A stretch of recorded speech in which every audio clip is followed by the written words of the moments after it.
Dumating na yung order natin. Oh, ang dami.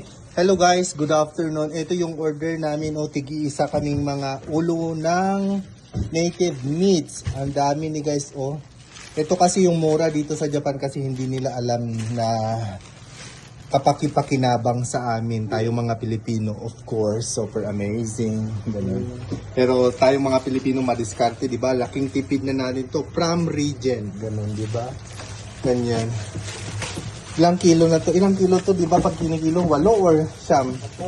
10. Ito guys, imagine that, 4 na piraso ng ganyan. Ang isa nito is almost like, magkano? 500 yen lang to, mga ka-farmers, no? Makamima.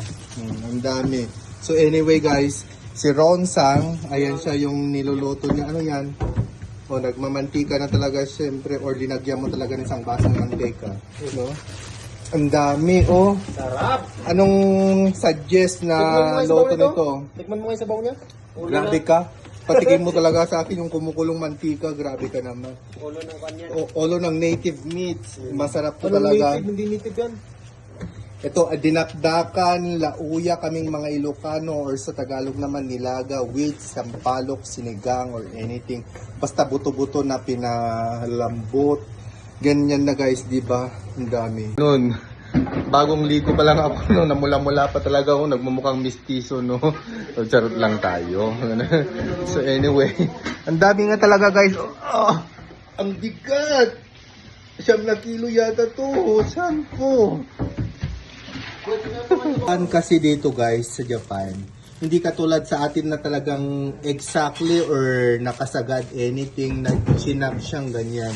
Dito meron pa siyang isang agwat na ganun, yung ano siya, anong tawag dito, malaman-laman pa siya, and then like I said, may English na buong grammar. Tignan po yung kapal ng taba, slightly lang siya, no? Ganun pang katawang pagkabigkas.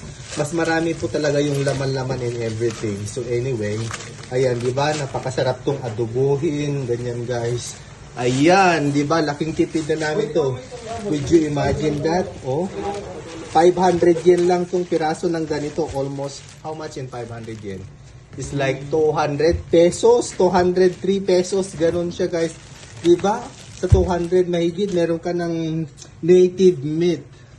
Napakasarap talaga, di ba? May bingi sabaw, pre.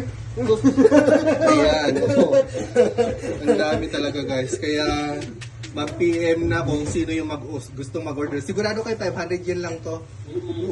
Ang dami. Baka mamaya mali-mali ang sinasabi ko, pero ang alam ko talaga, which is nagsabi naman si Sancho, di ba? Nag-deliver. 500 yen lang siya, nakapikit pa siya, huwag na natin gisingin. Ang native meat, di ba? 4 na piraso.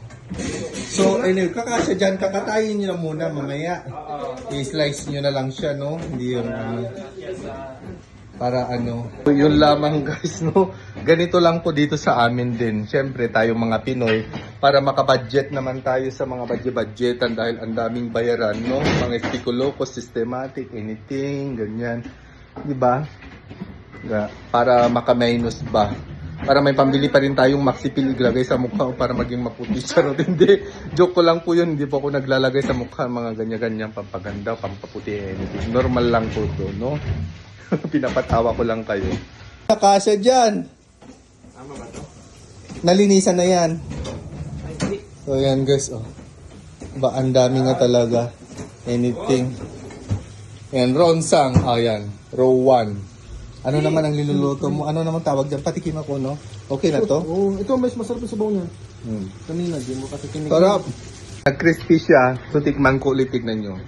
Napakasarap talaga ito. Balik mo na yan, Diba? Yung na-slice na galing doon sa native meat, kuno-kuno, no? Sarap. Dila.